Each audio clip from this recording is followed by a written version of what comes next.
The time is 11 o'clock. You're with the Amplifier show here, Radioactive.fm. And of course, as I promised, I do have an interviewee on the line right with me. Let me just, we're just listening to the sounds of the first track on this LP. Or is it? That doesn't sound like 80 Dig. Hang on a tick. Not that one. We're going to be choosing, where is it? Here we go. And play that one. I have got Mark Davis on the line, all the way from Melbourne this morning. Good morning, sir. G'day, how's things? I am really good. Good gosh, you're loud and clear. Am I? You're Great. very... It's good to hear. How are you doing? Yeah, pretty good. Yeah, not too bad. Now, you are Kiwi born, aren't you?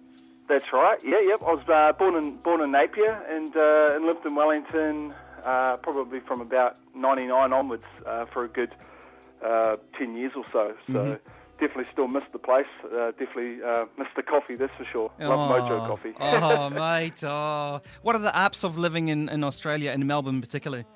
Well, yeah, it's a great place. You know, there's a lot to do here, and fantastic people, and just the whole Melbourne scene is just pretty amazing. You know, it's a real eye opener when you first get here. Sometimes I still find it hard to believe I live in Melbourne, but it's a fantastic place to live, and so many opportunities. I personally haven't been to Australia myself. I know a lot of mates, because I know a lot of the musos who travel over to Australia. Definitely rate Melbourne. I know there's an awesome soul scene in Melbourne too, because I know there's a few compilations, a few magnificent bands coming out of Melbourne. There's always something on nearly every night in Melbourne in terms of the music scene. You know, I'd like to get to as much gigs as possible, but it's obviously it's pretty hard to do that. But there's a lot of good stuff here, amazing music scene. Do you yourself get into music? Do you play the instruments? Are you into that? I used to play a little bit of the old guitar, but wasn't I wouldn't say I was that great at it, but used to sort of have a bit of a dabble at home and record some music. But just mainly into the producing side of things now, because obviously before I started the Songs of Blake album, I did a couple of sort of tribute albums before that as well, when I was living in Wellington. Just bands that I've followed over the years and stuff. So I just get a real kick and enjoyment of putting albums together and having that finished product in your hand, basically. I do actually recall seeing a picture somewhere as I was surfing the internet, a picture of you and your two sons, and with you and a guitar. That's why I asked the question. Oh yeah, we've got a guitar here, so but Blake actually loves me getting it out, and I'll sort of play him a few basic chords and sing a song about him, and he just absolutely loves it. He knows how to say "ready, steady, go," and when I pick up the guitar, he'd be like, "Ready, steady, go, ready, steady, go," and he would want me to play a couple of tunes for him. So yeah, he loves his music, that's for sure. How old is Blake now? Well, he'll be turning 4 this month, actually. 25th of June. So so he moved over here when he was just a little baby. He was only a year old at the time, because we've been here nearly 3 years now. So we got the diagnosis while we were here in Melbourne back in February, and he was only 2 years 7 months at the time. So it was a bit of a shock. Now he's a Wellingtonian, isn't he? It says That's right. On the website. He was born in Wellington. Same with his older brother Ethan. Yep. And Ethan's turning 6 next week, actually. So. Yeah, so we're all Kiwis living over here. Now, what was the reason behind moving to Australia in the first place? Basically, there was a job opportunity for me. Unfortunately, my job got disestablished in Wellington, so another job sort of came up for me in Melbourne, an opportunity. So we decided, hey, let's give it a go. Let's move the family over and see how that goes. So, So I took that opportunity. I suppose you got to do what you got to do, I guess, eh? Yeah, well, that's right. Yeah, at the time it was just like, another option was to go to Auckland, but the Melbourne opportunity just, was so much better. So, so I went with that. Now, let's talk about Blake and this project. Of course, the album has already been released. It's about a month out. And it's called Songs for Blake. The reason embracing autism. The reason behind it, of course, being that it was originally just a fundraising a thing. That's right, yeah.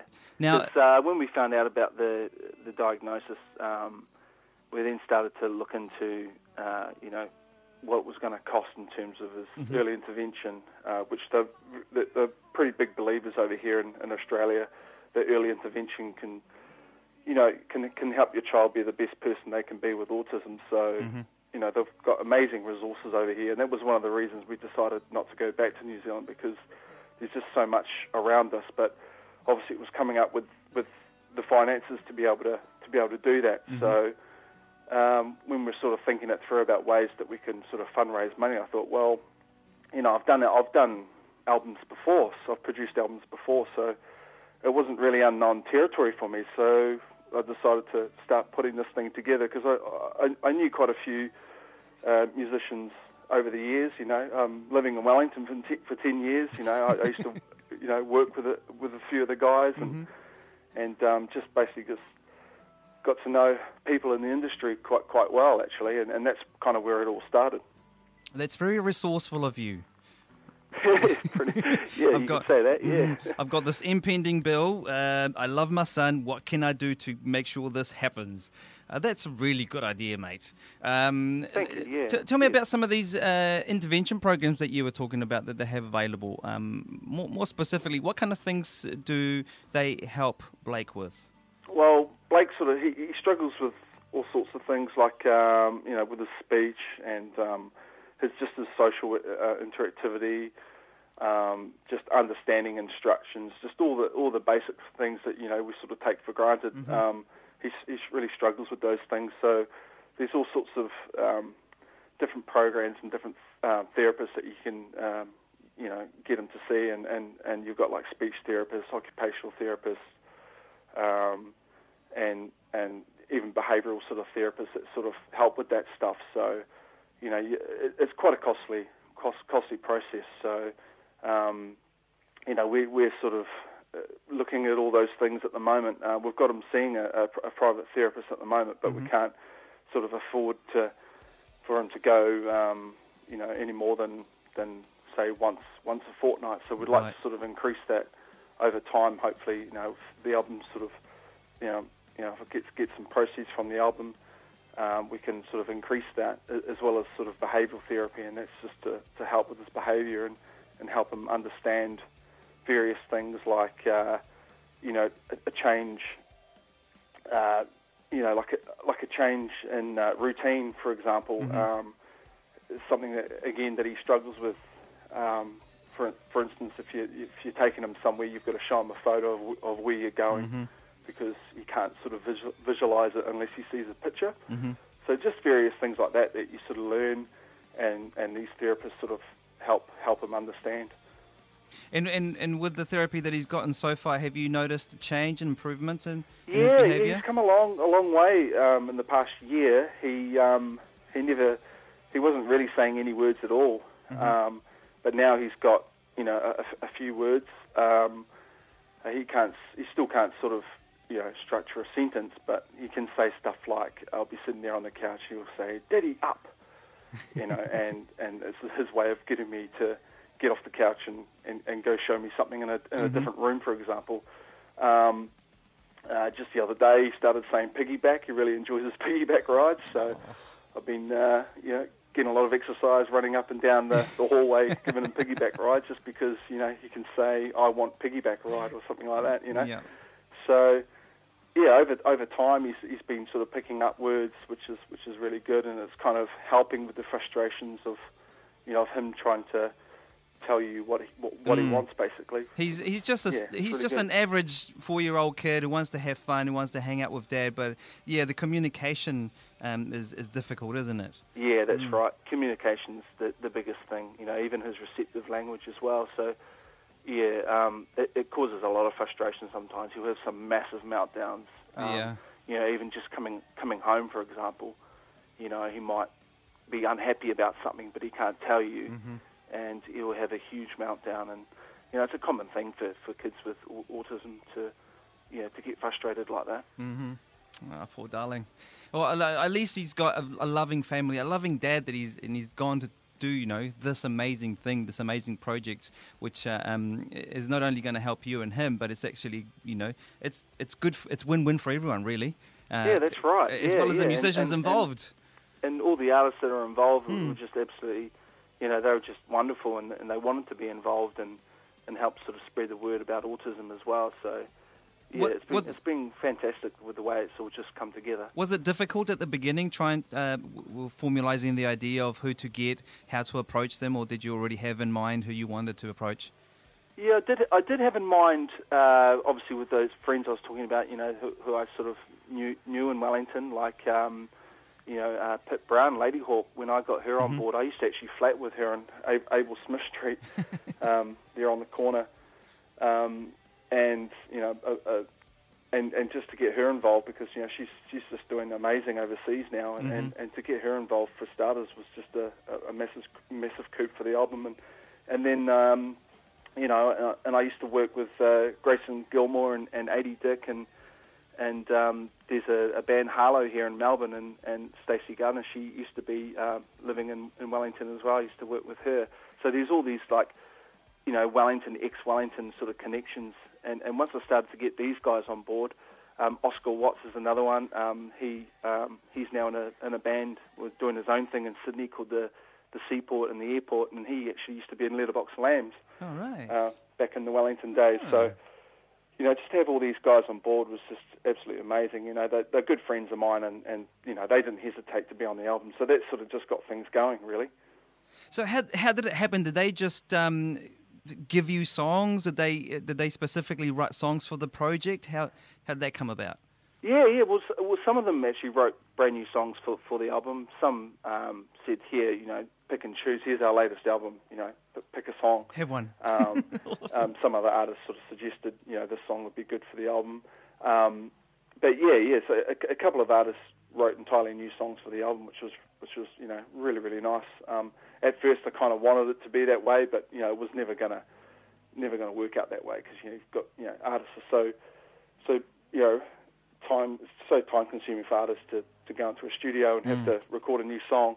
Absolutely. And then obviously there's all the recording costs and everything on top, and it would have just the project just would have blown out. It still wouldn't have been out now. So so to get current or new songs from their albums as well was just as good. Fantastic. Awesome. Now the project is finished. It's released. It came out about a month ago. Yes. Yep, that's right. And how's it going? I'm having a look at your website, www.songsforblake.com, and on the first page that pops up, there's a whole lot of coverage that you've been getting from the media, which is fantastic. Yeah, like so many people have supported and been interested to have interviews and talks over the phone, and sending me through Q&A. Questions and stuff, and it's just been amazing. So many people have really embraced this, and hence the title. So it's just fantastic. And after I started to get bands from overseas on board as well, that's when it really started to sort of take off, and people could see what I was actually doing here, and I really appreciate that. How much support I've had from artists and from media. It is it's a beautiful story, and it's a beautiful project as well, and it's done for the right reason. And I can imagine this actually taking off, and you being maybe part of a musical launch of autism awareness in general. Yeah, well, that would be really good. Because we had a Autism Awareness Day event here in Melbourne not too long ago, and we wore our Songs for Blake T-shirts, and people were asking about the project and stuff, which is really cool. So it's been nice to know that I've made a little bit of a difference there in terms of awareness. Now, for the people who are interested in this project. And they want to buy the album, obviously, because this is what it comes down to it. You need funds. The funds are available through purchasing the music. The music is good. Where can they get the music? Yeah, so basically, just go to the website, Songs of Blake, www.songsofblake.com. There's a whole bunch of buy now links on there. At the moment, you can buy it through iTunes, which is obviously, it downloads straight to your iPod, iPhone, iPad, or whatever through iTunes, and also Bandcamp, so you can download the album straight to your PC or your Mac. So there's a whole bunch of buy now links on there. Pretty easy. Just click on the link and purchase from there. And there's also a make a donation page. That's right. Yeah. Some people have been doing that as well, which is really, really nice. Obviously, not everyone's going to be into music in a big way, so they can go on there and make a donation of any amount that they like, and that obviously goes towards Blake's early intervention program as well, which is a huge help. Massive. Look, anything else that people need to know about this project before they get online and go and check it out? Well, but if they're into overseas artists such as Monster Truck in Canada, and there's also a few really, really cool Melbourne bands as well.